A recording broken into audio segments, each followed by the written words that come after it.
পানীয়ে পুতি পেলোৱা নাই ৰাস্তা ঘাটৰ অৱস্থা কাহিল গাড়ী চলোৱাটো দূৰৈৰে কথা খোজ কঢ়াটো এতিয়া কষ্টকৰ হৈছে নাগালেণ্ডৰ পৰা অহা ঢলে জিলাকেইখনৰ লোকসকলক সৰ্বশান্ত কৰিলে বানৰ কবলত এতিয়াও নাজিৰাৰ বিস্তীৰ্ণ অঞ্চল ৰাজ্যৰ প্ৰায় সকলো সামগ্ৰী গৰু মহ দিখুৰ বলিয়া বানত উটি গ'ল দৃশ্যসমূহ দেখুৱাইছো এতিয়া ৰাইজে এনেধৰণে যি পাইছে যেনেধৰণে পাইছে পথৰ ওপৰতে এসাজ খাই অন্তত নিজৰ প্ৰাণটো ৰক্ষা কৰা দেখিবলৈ পোৱা গৈছে কাৰণ এইসকল লোকৰ একোৱেই বাচি নাথাকিল আৰু সেই খবৰসমূহ লৈ মোৰ সৈতে পোনপটীয়াকৈ সংযুক্ত হৈ আছে আমাৰ সাংবাদিক বিমল ভূষণ মহন্ত জ্যেষ্ঠ সাংবাদিকগৰাকীয়ে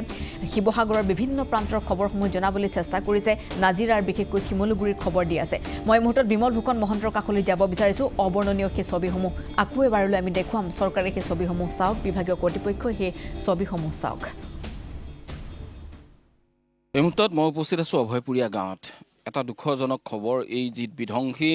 বান সেই বানত আচলতে তছনছ হৈ গ'ল এখন ঘৰ এই অভয়পুৰীয়া গাঁৱৰ এটা পৰিয়ালৰ 4জনকৈ লোকৰ নিৰুদ্দেশ হৈছিল 3জনৰ ইতিমধ্যে মৃতদেহ উদ্ধাৰ হৈছে এগৰাকী এতিয়াও যে পৰিয়ালৰ যিগৰাকী মাতৃ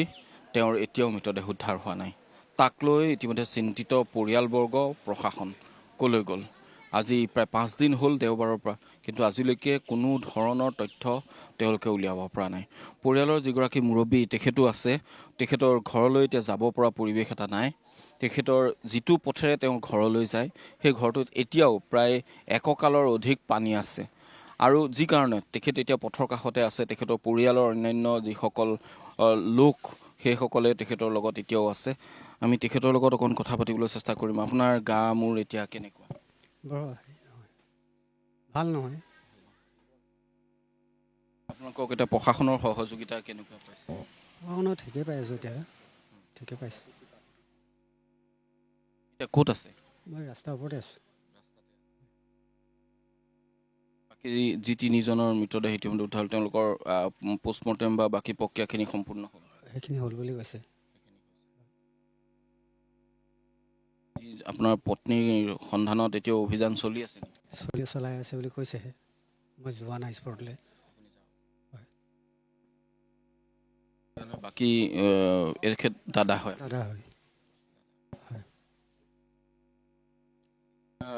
প্ৰশাসনে কি কৈছে তেওঁলোকে চাৰ্চ অপাৰেশ্যন চলাই যে তেওঁলোকে কিবা কৈছেনে আপোনাক জনাইছে নেকি মোক তেনেধৰণে জনোৱা নাই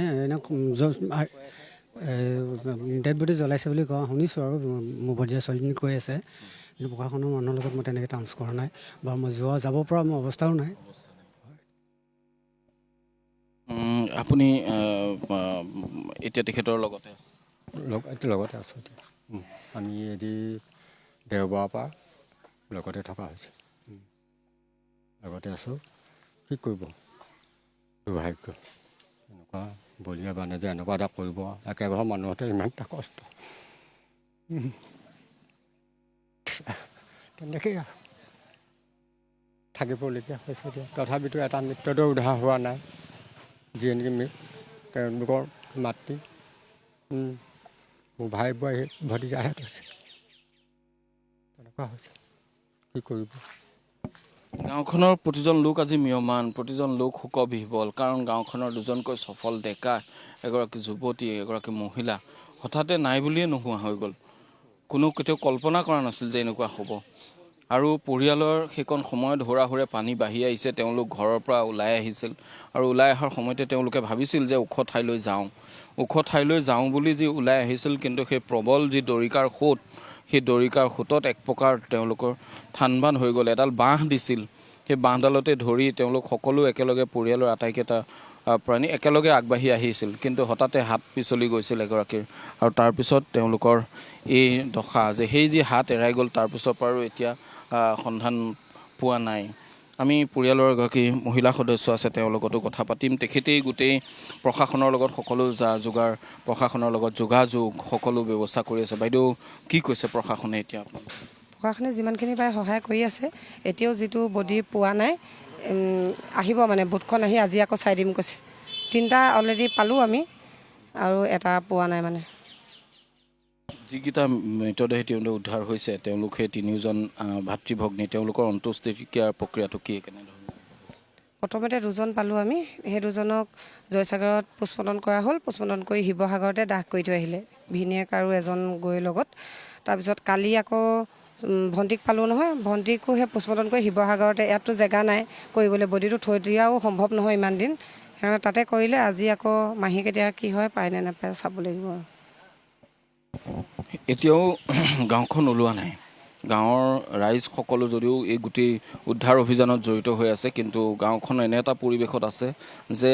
বিচাৰি মৃতদেহটো গাঁওখনতেই অন্ত্যেষ্টিক্ৰিয়া সম্পন্ন কৰিবলৈও কোনো ধৰণৰ উপায় নাই। পূৰ্বতে আমি দেখুৱাইছোঁ বিভিন্ন স্থানত এনেধৰণৰ অতি হৃদয় বিদাৰক ঘটনা, কিন্তু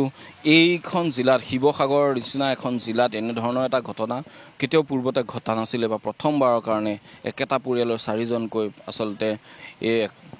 এনেদৰে ক্লাউড ব্ৰাষ্টৰ বাবে উটি যাব লগা হ'ল। এই হৃদয় বিদাৰক ঘটনাৰ পিছত প্ৰতিজন গাঁওবাসী এতিয়া এক প্ৰকাৰ শোকবিহ্বল।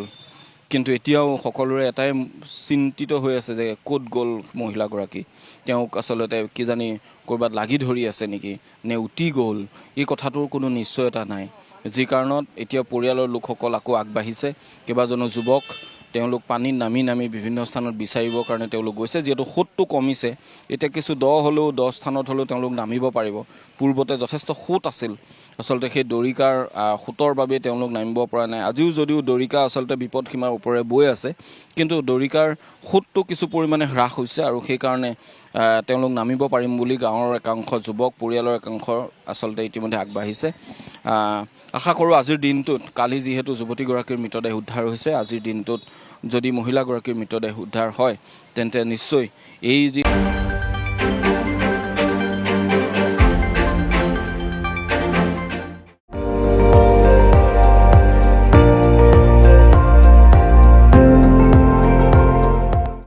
আপুনি চাই আছে ND24,